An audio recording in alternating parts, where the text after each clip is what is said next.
Hi everyone. Thank you so much for joining me. I'm just excited to kick off this series called Women Who Took the Leap. I was kind of inspired to do something like this because I think a lot of people are at home alone, and it's like, how can I come out of this situation better than I was when we started? And so I'm really inspired to talk to some amazing women and how they took the leap and went out on their own. So Kate is joining me today. Kate is a tarot reader, a business mentor, and a yoga teacher. She's based in LA, but originally from Philly. And just full disclosure, she's my business mentor, which is why I'm so excited to kick off with her. So Kate, let's get right into it. You know, what what um, what started this journey for you? Yeah, this journey. Well, first off, thank you so much for having me, Morgan. I'm like so honored and so excited too to see you now, just take the leap yourself in your business. And I'm so happy that we've gotten to work through this together. And I just adore you. So that's the start.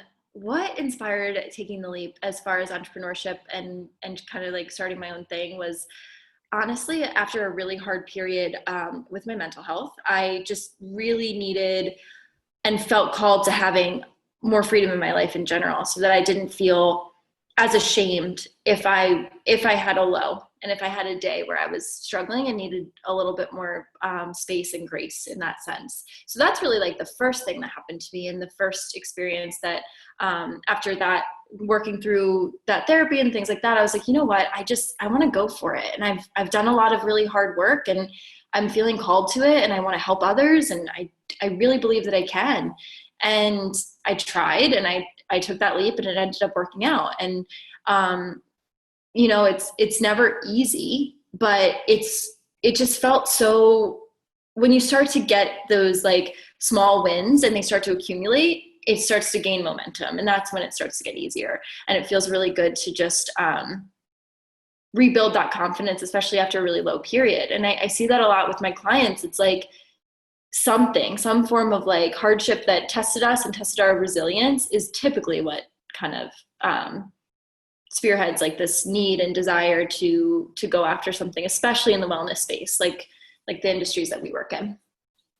And so when you started, because you started your brand in 2016, Yep. How long do you think it took you to like become really 100% like reliant on your own entrepreneurial skills?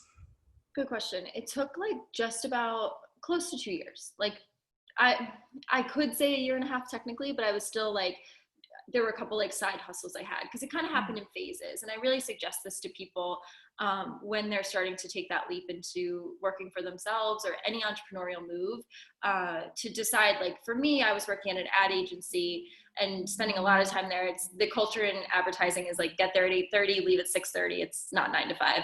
And I would go home and not really have a ton of creative energy left for my blog and what I was working on at the time, the start of my business.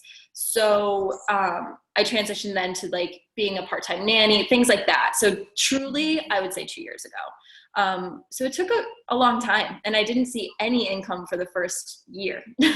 So that was like, okay, I guess I'll just keep plugging away at this. And it was well worth it. I would do it again a million times, but it's the reason it's so important to find what you're passionate about is because it could take that long sometimes, depending on what it is that you're working through. So in that first year, how did your, like when you first started out, what was the transformation that you took in your business? Did it end up exactly as you thought it would? Not at all. Thanks for asking that. It was very collaborative. I would say that the reason why I was able to gain that momentum, like I said, was because of collaboration and because of reaching out and connecting a lot with a variety of women, and kind of taking any opportunity as an opportunity to learn something. Even if it didn't feel like I didn't expect to go this direction, but let me explore it. Just to give it a shot. And I'm really glad I did, because when I started, I wanted to share about mindful eating through a food blog. And I had learned many skills in building that website and building that platform, but I realized very quickly that I'm not a blogger, and that's okay. But it's because I was surrounded by like really expansive, awesome women in that community that I learned that I should move on and do my yoga teacher training and explore more of the spiritual side of this, because that was fueling me a little bit more at that point than like the blogger kind of setting. So that said, I went through teacher training, and that kind of opened my eyes to not just yoga, but just like spiritual practices in general, tarot, which I know we'll talk about today a lot, the opportunities to like lead retreats and travel and connect with like really cool women like yourself and some of the women on this call. I guess like, while yes, the beginning of my business doesn't make sense now, I have to trust that it was the stepping stone. Yeah. That's really cool. I see a lot of people do kind of start out thinking they're going to go one way, and then like within 2 or 3 years, it's like something totally different, but something so aligned, you know, and it's so cool to see. I think that pivot is what makes people entrepreneurs. It's like, oh, okay, this is what is working. So yeah, for sure. So in terms of like yourself during that whole year and before and afterwards, what kind of inner work did you have to do to prepare yourself? Ooh, a lot. I was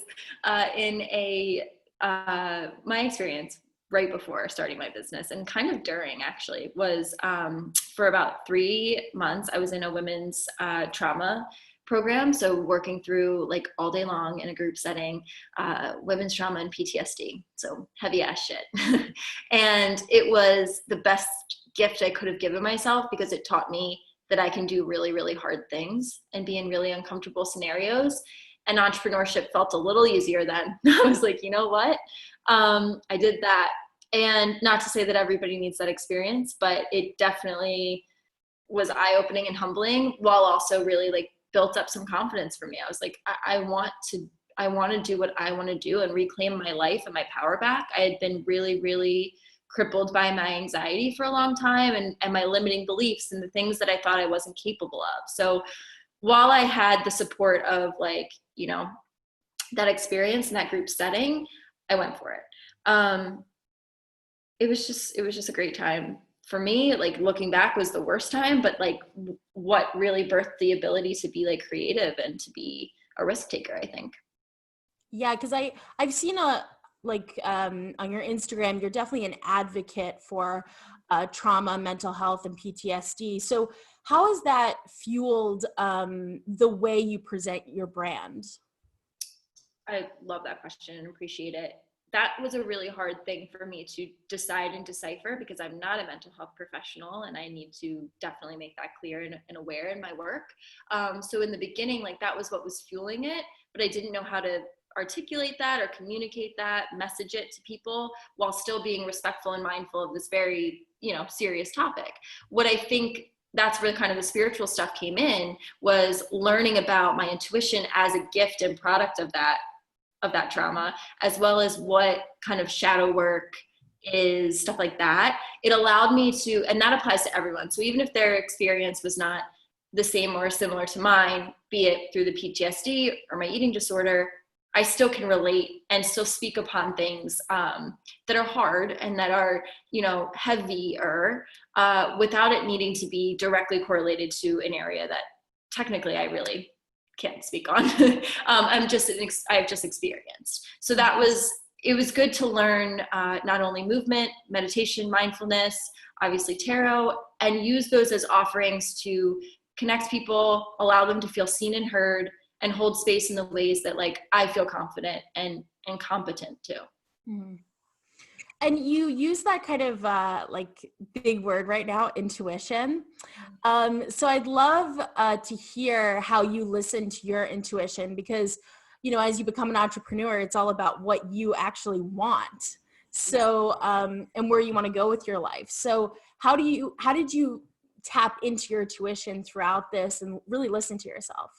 So the first thing I did was just learn what it feels like in my body, like the actual physical responses of my intuition. But then the more I learned about and expressed my intuition, I started to just understand that it doesn't look like channeling messages all the time. It feels, I would look back on like the things I wanted to do when I was a kid. I wanted to be a writer, and I had a blog, or the fact that in college I wanted to start a blog and plan events. And then I did like Good Fest, like it's always there. It's honestly, it's like starting to just sometimes, especially depending on where you are in your career and like the conditioning that you've started to hold around it. I think it's helpful to do some inner child work and look back at the things that used to light you up. When we're our most intuitive selves is when we're first born, and therefore children without all those experiences and conditioning.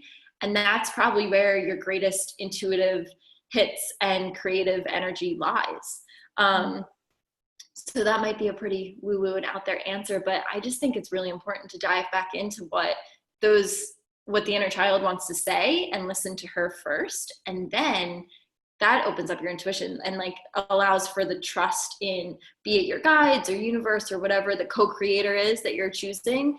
That's kind of like level 2 of intuition. I think starting point is seeing like what it feels like physically and what maybe your first, intuitive hits were, going back and deciding when those were. Mm-hmm. And so in terms of intuition, one of the things I've always loved about following your work and your brand is you bring a lot of femininity to being an entrepreneur and a business person. And so I'm wondering, do you feel that is like,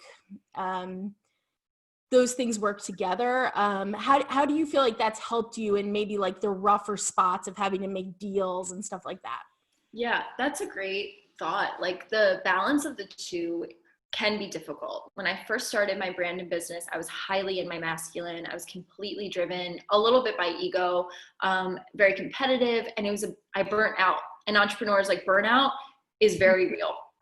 So not leading with any of the feminine, that softer, more compassionate side, not only for yourself, but also in whatever it is that you're creating, I think will likely only lead to that burnout. So we have to bring a little harmony to both. There's so much, I feel like especially in our world, because it's so female driven, the masculine gets a very bad reputation, but an entrepreneur needs that. It needs to be able to rally that when it's necessary. But I'd say the success is finding that balance between the two and noticing when one is being overactive.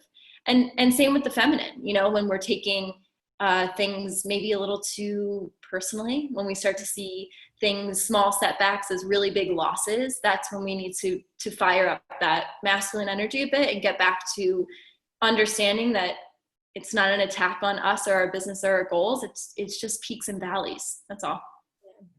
And so to talk about setbacks a little bit, what's your biggest setback or failure been since you've done this? And what did you learn from it? Oh my gosh. Wow. A lot. I'm in one right now with this COVID situation. It's different, it's very different. It's different to market yourself right now. It feels icky a little bit. There's been many hard moments in the Good Festival, which was the wellness festival I started with 2 of my friends, just because there's so much more than just a digital platform in that sense. We were gathering people, there was a lot more risk, but that's where so much of my growth as an entrepreneur also stemmed from. I felt like I actually really handled those things, maybe not perfectly in the moment, but allowed that to be a chance to learn from them. And it's fun to be a part of a team when you're taking on bigger projects like that, because when shit hits the fan, it can really hit. Yeah.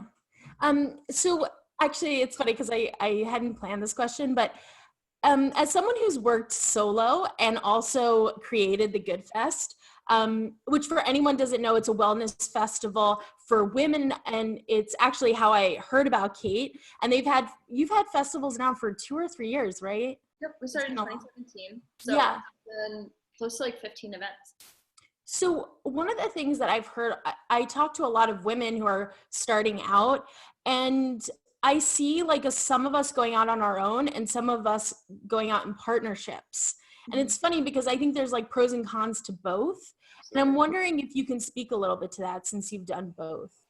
Yeah, I think both are fantastic. I think from an accountability and going after and taking risks and getting things done, working as a team was monumental. I would have never been able to do Good Fest without my partners. And I just think it's the style of the business. I think it's really dependent on that. And I think that while what's beautiful is that even if you are a solo entrepreneur, there's still plenty of room for collaboration. And that's really what's going to allow you to build and grow.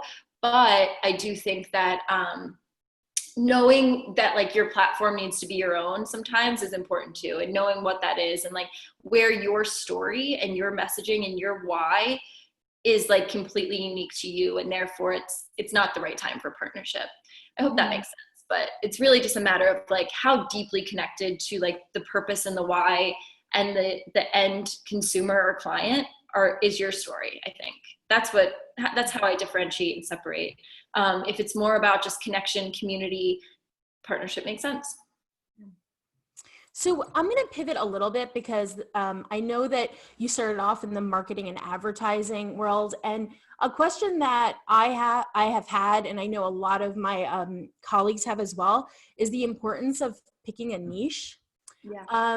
And I was wondering if you could speak to that and why it's so important and how to like find it. Yeah, I think it's super important, especially now, because there's just like an array of people starting particularly online businesses, and everyone's really afraid to niche, but I'm like, rather than funneling down, let's funnel up. Because what you can do then is, and with my clients, we did this with you. I'm going to use you kind of as an example. Morgan is a life coach. Many life coaches, just like many bloggers, many yoga teachers, many of us. So when you told me about your experience and close connection to mothers of special needs children, I was like, great, let's work with them and tailor something specific to them. Because then from that point, you gained the confidence in yourself as a life coach, the feedback and the ability to tweak it and like improve your offerings, and then level up to, you know, a little broader audience. And you're going to only continue to do that. So I think it's really important to just find not just what lights you up, but who you truly believe you can bring the most value to. I know that there's no coincidence that many of the women who work with me one-on-one are people who have similar stories to me, who, and those are the people that will invest in you, in not just your retreats or experiences or whatever, but the one-on-one coaching, things like that, is they have to deeply resonate with your story. So the more transparent you can be, the better. And I think that that's the biggest mistake I see on people's like websites and bios, is like, they're kind of just keeping it flowery a little bit. And it's because they want to attract and appeal an audience, but it's actually doing the opposite typically. So, what surprised you the most about going out on your own? That it never stops, and that you don't think about anything else, and that you start to not really like, you can very quickly like stop enjoying yourself. And that I never thought that, and sometimes I feel guilty even saying that too. And that's another thing, is like you feel this pressure to be loving every minute of your work because you reach what many people are striving for. So having a little more compassion for yourself and be like, no, like this is still my work.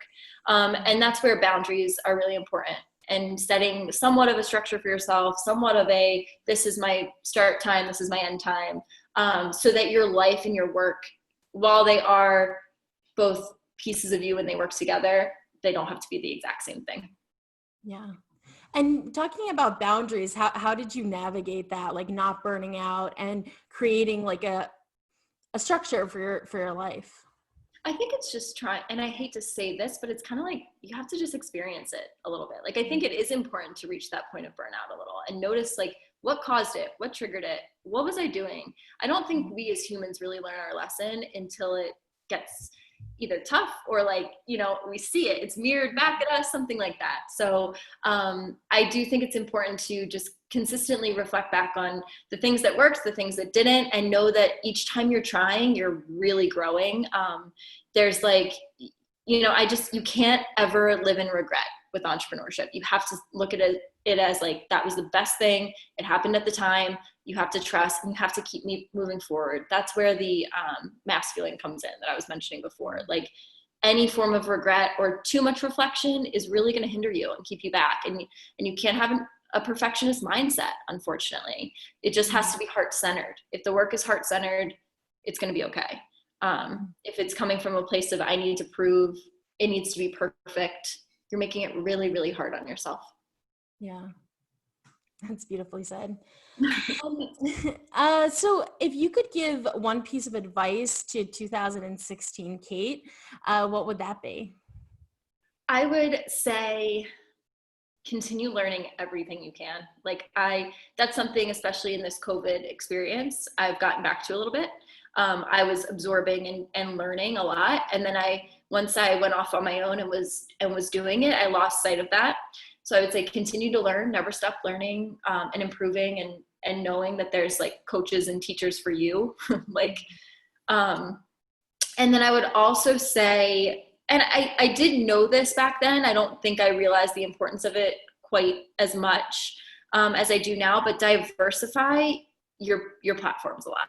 Don't put all your chips into one thing. Don't make Instagram, don't make your website, don't make your course like your one product the only thing. See and understand all of the different ways that you can get the people to continue to engage with your work. Because I think once someone's really had a fantastic experience with you, how do you retain them? How do you continue to find ways to connect with them and keep them in your circle? Like, because they are the reason why, they're your word of mouth. They're your people who really make a difference as far as like sustainability or income or anything like that. It's not about the numbers and the metrics. It's about the people who deeply resonate. So continue to have new, fresh ideas for them so that they can continue to spread the word about what your services are and what your offerings are. Yeah, thank you. So kind of continuing to offer them, like I've heard this term, like a raving fan, someone that constantly wants to know what you're up to just because it's you. Yeah. Right. Yeah. And I think that's the thing. Like back then I was fixated on like growing to reach as many people as I could. Whereas now, technically my growth as far as numbers or traffic and following has remained really stagnant over the last like 2 years, but my actual business is thriving more than it was 2 years ago. So that's telling, because I got off of that goal and started to just try to more deeply connect with the people who were really listening, my engaged audience. Yeah, that's wonderful.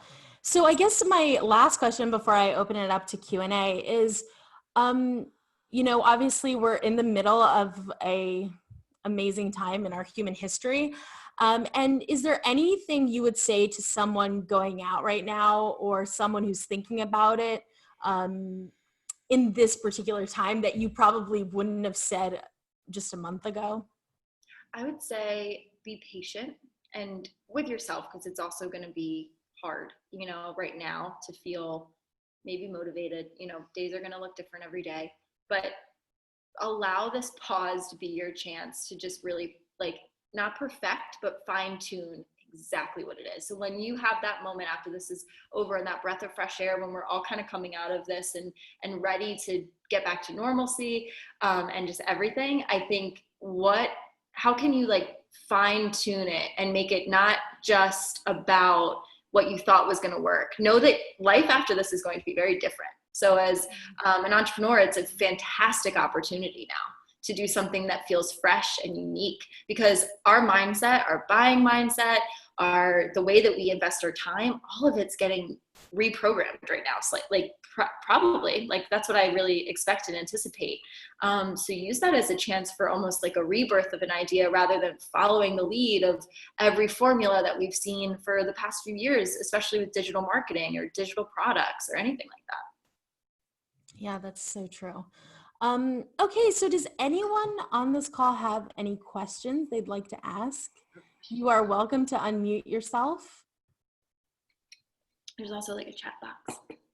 Oh yeah, you can. That's a good point. You can also give us. Does anyone have anything for us? We could talk tarot, good stuff, anything. So so yeah, if no one has any questions. I have a question. Oh, awesome. Hi, I have a question. I'm so sorry. I was trying to chat. I didn't know I muted myself. No, that's okay. Hello. Hello, Hi. everyone. Kate, I think that it was really what you were saying about like leading from your heart and making your decisions, when they are decisions that are from your heart, that you're trying to do good things for others or, things like that. Was there ever a time that you felt like you started by leading with your heart and then it got like a little bit messy and you had to sort of like pump the brakes? Or was there like some sign, like when did you know something that started with good intentions business wise was not a good thing? Yeah. Thank you for asking. First off, you look beautiful in quarantine. Honestly, TBH, I've been on Zoom for like 3 weeks and I found there's like a filter on Zoom. It's a photo finish. So I'm just a new woman on Zoom. Like, I don't look like this in real life. Like, I know how that works. That would be great. Thank you. I love that question. I think a couple times. One was when two times. First was Good Fest. We tried to do too many events, and then the actual like special qualities and the fine details of our event started to lack because we were trying to be everywhere and expand to like multiple cities, and we just tried to do that too quickly, and we would have never known unless we tried. We needed greater support from the team, things like that. So that was the first time. Second time, when I realized like it started heart-centered and then it got confusing, was when I was doing a lot of that food content, because I had come from this place where I really wanted to share intuitive eating, but then I started to realize that I was just posting like recipes all the time and like kind of telling people how to eat, and I was like, that's not at all what I stand for. It's supposed to be food like freedom and a lot of like grace around what your diet looks like, but yet I'm kind of presenting these like styled food photos, and there was a really big disconnect there. And that's when I had to do like my trainings and things like that. And I think that I think that was a hard pill to swallow. It was like, I'm not being ingenuine. It started as, heart-centered, and it just changed. Thank you. So a question we have is, what advice would you give specifically for a man whose primary clientele are women? He coaches parents in general, but most especially mothers. Any specific advice for a guy on marketing or communication when he's communicating to women? I really like this question, especially because we've touched on masculine and feminine. No mansplaining. No, I'm just kidding. First and foremost, I would say just saying and understanding like where our experiences are different. I think we as women are like either lumped into a category with other women all the time of like we all have the same feelings and express it the same way, which is not true. So just quickly like creating that understanding and like space. You can hold space without understanding what someone's going through from a personal experience. And I think that's the biggest thing with like coaches or anyone that works with someone really, really like in that intimate setting, is like learning how to active listen and be a space holder rather than just a connector. We don't have to connect. We're just humans. That's enough of a connection. But really practicing that like active listening skill and being, because I think we as women like just want to be really, really heard. And I think also having a man if I was being coached by a man, I just really want to see him be vulnerable as well. I think the more that he can do that and soften and like lean into his feminine would put us just on the same playing field of like, we have both energies within us. So who cares? As long as we're communicating really well and listening and showing up for one another, I think it could be really beautiful. Yeah. I have a question. Yeah. Hey, Hi. hey.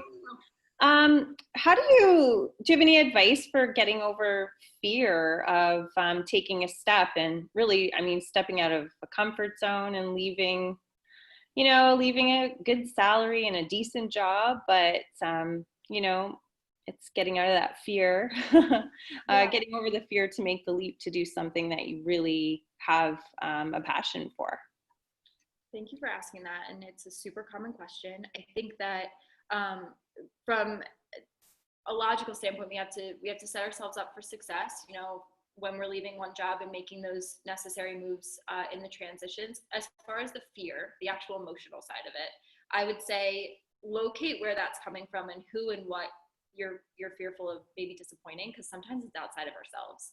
And sometimes it needs to just be a conversation with our kids, our spouse, our parents, it ends up typically not being actually our fear, but a fear that's been projected on us by someone who cares about us. And that's really tough sometimes, to like have to set that boundary and make it clear that no matter what, this is what I'm going to do and what I'm going for. And communicating like how they can support you. That's just the first thing that comes to mind. You're welcome. Anyone else have anything? Cool. Morgan, should we do a little tarot stuff too? Yes, please. Oh wait, we have another question. Oh, cool. Oh, beautiful IG account. Thank you. I appreciate that. Any advice for others as far as like curating and getting it ready, setting it up, actually, creating that like content? Amazing. So same thing here. I feel like learn what you're good at and what you love and enjoy. If you are interested in graphic design and want to make that a part of it, great. If you really like photography, practice and do that. Don't be afraid to outsource it either, because you can have a vision for your social media and, need to, I've hired photographers before to help me and things like that, because that's a skill set that I'm partially interested in, but not totally, but also see the tremendous value in investing in it for my social media. I would say too that great content, no matter the quality of the photo, comes with a plan. So whether you want to up-level and outsource, or simply, just make do with your camera, if you put an intentional plan behind it and create a schedule and really optimize the topics that you're sharing, the content's, valuable, it's honest, it's going to be fantastic. It can't be willy-nilly, and it can't be in the moment sometimes, unfortunately, when you're presenting as like an actual brand, or when you're presenting as a business. I think having that thought is actually really well received by people like your followers, because the jig is up. We kind of know now that everyone with a business is on Instagram. So now it's a matter of like presenting yourself professionally and doing so in a way that's really authentic. You're welcome. Cool. Yeah, I have one kind of final question. When was the moment that you were like, okay, I can do this? I would say after the first Good Fest. After the first, it was the first time I did something that started online and was able to gather people together. And I saw that there's impact from the things that we're sharing online, and they can transcend into real life experiences in some way, shape, or form, of products. Like we sold tickets. Like it felt more like a transaction and experience that we had together. And that kind of solidified it, because I think that it can be very lonely when everything's that you're producing is done virtually. So it's kind of nice to see it come to fruition in that sense, and to see the impact that like our marketing had to get people actually through the door was really, really nice. Okay. Yeah, that's so true. It's so cool to walk in and be like, wow, I got all these people here in one place. Question. Yeah. So Gabriella's asking, how many years have you learned tarot? How many years have you learned tarot? And Morgan, love your first webinar. Thank you. I have been practicing tarot for 2 years. I worked with a mentor, Nina, who taught me a little bit about it, but also just kind of supported me in my own learning. And 2 years, I have not missed a day yet where I haven't done something with my tarot cards, like just picked one card or done like a full reading. It's become probably my only wellness like routine that has stuck. I do meditate, I do journal, I do practice yoga, but nothing has stuck in the way that tarot has. So I definitely realized that like that was my thing. Yeah, Kate is amazing at taking the deck and bringing it to life. And I've had her read, and it's like 45 minutes of like the deepest conversation about your life. You're like, wait, what? So I can't recommend it enough. And you'll see right now, Kate, if you want to take it away, I'm sure we'd all love to experience it. Awesome. Yes, thank you, Morgan. So I really like to preface that tarot is a tool, not as a fortune teller. Like that is not what this is about. This is very interesting. Thank you. It's really a chance to just have conversation together and to connect and to bring, to the surface topics and things that probably have been dying to be seen. I feel like sometimes I laugh, like when I have a reading with someone who sits down and they're like, let's ask about career, and then all these relationship things fly out, like that's happened with you once. And and I'm like, so what do we really want to talk about? And it's kind of nice to know that like we don't have to create this facade, and like this is just a physical, tangible tool to use as a reflection and connection. So that said, it's nothing to fear. While there are like kind of gifts and shadows represented in these cards, there's a lot of different themes. Some of them are maybe darker or heavier, but there's nothing about them that we need to fear or resist, because everything's, very fluid, and everything about the deck is reflective of life lessons and cycles. So it's never forever. It's only reading the energy of right now, and it gives you an insight of like what's to come, as far as like where you can redirect and redefine your energy, knowing what these cards have presented. Hope that makes sense. So that said, if anyone wants to leave like a question I can answer in the chat, I could do that, or I could just pull 3 cards. Maybe I'll have everyone who's with us just take a moment as I'm shuffling. You can actually just like close your eyes wherever you are and take a couple deep breaths. I'm going to pull 3 cards, so 3 different messages. And what you can do is just decide for yourself. You can ask your body, what does yes feel like? And what does no feel like? So maybe you can start to notice any sensations, maybe tightness in your chest, or a way that one of your, limbs feel, something in your body, physical sensation that is your body's way of messaging yes to you. I sometimes sway like a certain direction. And then ask the same thing for no. And if you're not finding your body speaking to you, that's completely okay. You can just base it on trust and what you maybe hear. So if you want to go through the numbers 1, 2, and 3 and ask your body and your intuition, am I feeling number 1, yes or no? Am I feeling number 2, yes or no? Or if you're resonating with message number 3.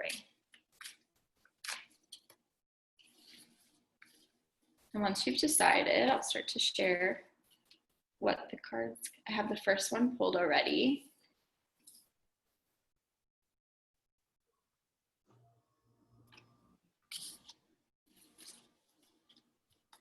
Cool. And you guys are welcome to use in the chat box where you can write like 1, 2, or 3, just so we can see who resonates with which.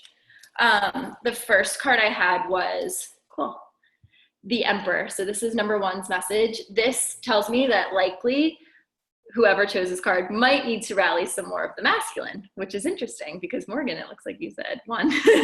Usually we're working on your feminine, but you've been doing that for quite some time. So just remember, the masculine is represented in the Emperor. The Emperor is the father of the tarot.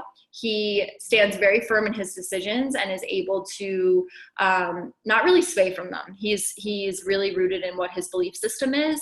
So that's a really beautiful energy to channel. And while it is masculine in nature, it has a lot of gifts in business. But it's definitely about like clear direction and decisiveness and being confident in that sense. Next up, we have number 2, the World. I immediately thought for this one. So the World is about wholeness and completion. It's actually usually very celebratory because it's the final card of the major arcana. So this marks the end of like a cycle and the celebration of all the hard work you've done.